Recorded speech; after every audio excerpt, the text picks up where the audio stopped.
I think it was 1 week to 8 days. I was in a car driving, and I had been out of the hospital for only 3 or 4 days.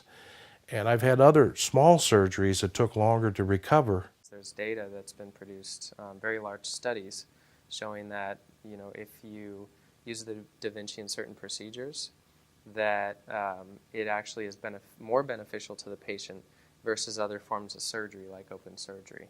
The types of surgery, you've got open surgery, which essentially is make a incision big enough to get your hands in and do the work. And so that works for the surgeon, but for the patient it's not as good because the recovery time, chance for infection are higher.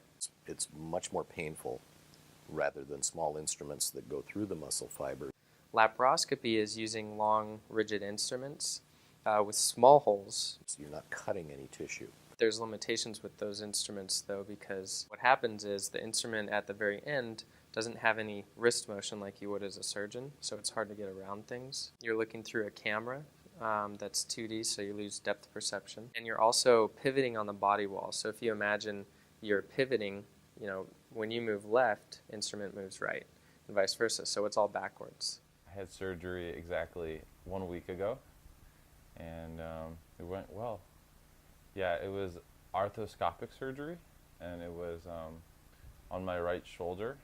Da Vinci is also minimally invasive, like laparoscopy, but Da Vinci surgery actually combines the benefits of open surgery for the surgeon with less invasive surgery for the patient. It's virtually bloodless because the instruments are performing microsurgery, and the ability of the surgeon to be able to control the bleeding with the instruments is much more enhanced. It gives the surgeon back the 3D visualization with depth perception. And so it gives the surgeon the benefits of being able to do the surgery as if it's open, but the patient gets the benefits of a less invasive surgery. I would recommend robotic surgery to anybody needing surgery. I would also say to always seek a second opinion. It's always good to ask surgeons something like, well, how many procedures have you done? Because there's varying degrees of experience. Right now, the surgical system is only designed to work on soft tissue. There will be time in the future where the instruments, because the instruments are so small, they can't deal with bone and cartilage, harder tissue like that. They're just organs, blood vessels, soft tissue like that. There will be a time when the systems will become robust as the materials become stronger and the technology is more developed, where it'll be able to take on spine surgery, brain surgery, anything involved in cranium, going through bone, anything like that. The system has extremely complex integrated safety features and checks that it performs every second to ensure that it's fully functional. There's ways to actually tap into the system to find out if there's some kind of malfunction or issue, which can almost be immediately spotted, and then you can have an engineer come out and fix it. Yeah, so we've always kind of focused our efforts on, patient first, so patient quality first.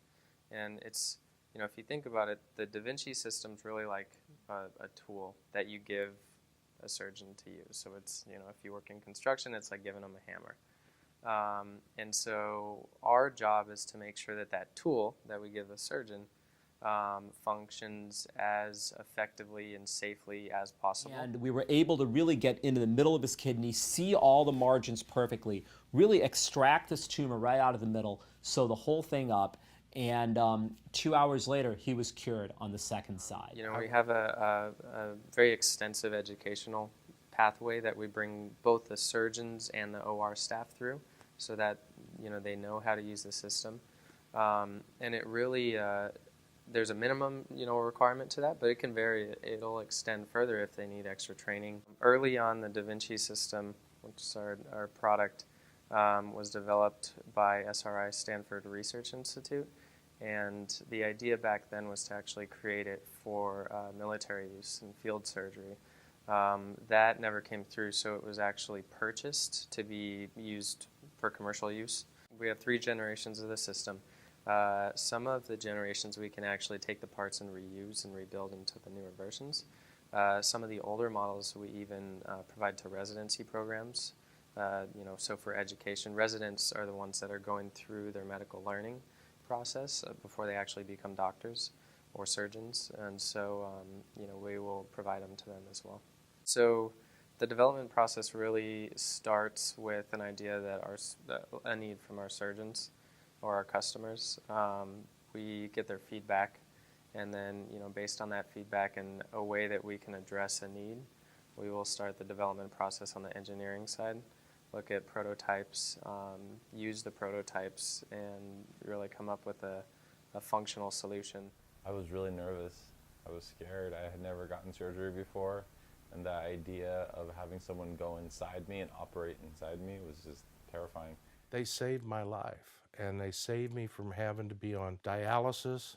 I don't have to go in, and that's something that for me to go in 3 or 4 days a week and to take dialysis and to go through all of that, I'm not the kind of guy that does that. I'm the kind of guy that, that loves to be outdoors and loves to enjoy life. When you get somebody in your corner, and I refer to it like that because I've been in the corner, I've had special people in my corner in my life, but in my corner in this fights was a Da Vinci and Dr. Baiani, and they were the best corner men I ever had in my life.